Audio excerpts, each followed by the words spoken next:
Joint action committee अंजुमन ताजरा मीरपुर के वफद ने chairman joint action committee Chaudhry Mahmood Ahmed की सरबराही में commissioner inland revenue Chaudhry Asim Shaukat से मुलाकात में मुबारकबाद पेश करते हुए मीरपुर के आवाम को इनकम टैक्स और प्रॉपर्टी टैक्स के हवाला से दरपेश मसाइल के हवाला से आगाह किया। ज्वाइंट एक्शन कमेटी के वफद का कहना था कि आज़ाद कश्मीर के शहरियों को पाकिस्तान में नॉन फाइल्ड क्लियर किया जाता है, जो पाकिस्तान और रियासत के लिए हर कुर्बानियां देने वाले आवाम के साथ नाइंसाफी है। Commissioner inland revenue Chaudhry Asim Shaukat ने मुबारकबाद देने वाले ताजिर रहनुमाओं का शुक्रिया अदा किया और कहा कि हमारा काम टैक्स वसूल करना है, इसका इस्तेमाल हुकूमत का काम है।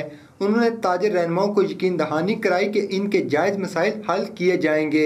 उन्होंने मजीद कहा कि प्रॉपर्टी टैक्स का इतलाक आज़ाद कश्मीर के हर जिला में हो रहा है। जब भी टैक्स लगाए जाते हैं तो इनकी मंजूरी आवाम के नुमाइंदे देते हैं।